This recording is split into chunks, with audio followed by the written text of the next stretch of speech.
बहनों, आज 6 फरवरी 2026 की सुबह आप सभी के लिए एक बहुत बड़ी खुशखबरी लेकर आई है। काफी समय से जो बहनें परेशान थीं कि उनकी ई-केवाईसी गलत हो गई है या अधूरी है, उनके लिए सरकार ने ई-केवाईसी पोर्टल दोबारा शुरू कर दिया है। जी हाँ, आज 6 फरवरी का नया सरकारी आदेश जीआर आ चुका है। जिन बहनों के पैसे केवाईसी की गलती की वजह से रुक गए थे, उन्हें अब यह आखिरी मौका दिया गया है। आज के इस वीडियो में मैं आपको स्टेप बाय स्टेप बताऊंगी कि आपको मोबाइल से अपनी केवाईसी कैसे सुधारनी है। वीडियो को अंत तक जरूर देखना और एक भी जानकारी मत छोड़ना। बहनों, आप अपनी स्क्रीन पर 6 फरवरी 2026 का यह नया सरकारी आदेश देख सकती हैं। इस आदेश में साफ कहा गया है कि जिन लाभार्थियों ने ई-केवाईसी करते समय गलत विकल्प चुन लिए थे या जिनके हफ्ते बंद हो चुके हैं, वे अब इसे ठीक कर सकते हैं। पोर्टल पर स्पष्ट लिखा है कि यह ई-केवाईसी दुरुस्ती का मौका सिर्फ उन्हीं बहनों के लिए है जिनकी केवाईसी में गड़बड़ी हुई थी।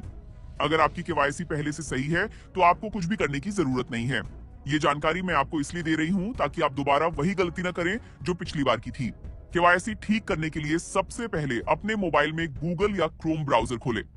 वहां आपको टाइप करना है लाडकी बहन महाराष्ट्र गवर्नमेंट.इन। ध्यान रहे, किसी भी गलत वेबसाइट पर मत जाना। वेबसाइट खुलने के बाद आपको होम पेज पर ही ई-केवाईसी दुरुस्ती का एक नया लिंक दिखाई देगा।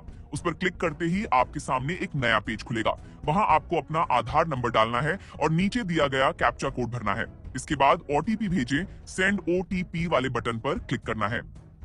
जैसे ही आप ओटीपी डालेंगे, आपके सामने 2 सवाल पूछे जाएंगे।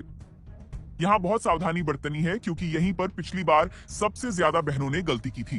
पहला सवाल, क्या आपके परिवार में कोई सरकारी कर्मचारी है? दूसरा सवाल, क्या आपके परिवार की आय 2.5 लाख से ज्यादा है? बहनों, इन दोनों सवालों के सामने आपको नहीं वाला विकल्प चुनना है। इसके बाद नीचे दिए गए चेक बॉक्स पर टिक करें कि मुझे सभी शर्तें मान्य हैं और सबमिट बटन दबा दें। जैसे ही आप सबमिट करेंगी, आपकी केवाईसी सफलतापूर्वक पूरी हो जाएगी। अगर आपका आधार नंबर इस लिस्ट में नहीं है तो समझ लीजिए कि आपकी केवाईसी पहले से ही सही है और आपके पैसे अगले टप्पे में पक्का आ जाएंगे। बहनों, आज 6 फरवरी को यह पोर्टल इसलिए खोला गया है ताकि चुनाव के नतीजों के बाद किसी भी बहन का पैसा न रुके। अगर आपके 4,500 रुपए रुके हैं तो हो सकता है कि इसी केवाईसी की वजह से अटके हों। मैं आपको सुझाव दूंगी कि आप आज ही अपनी आंगनवाड़ी सेविका से भी एक बार बात कर लें और पोर्टल पर अपना स्टेटस चेक कर लें। ये आखिरी मौका है, इसे बिल्कुल मत गंवाना। अगर आज आप यह काम पूरा कर लेती हैं तो आने वाले दिनों में आपको बड़ी खुशखबरी मिलना तय है।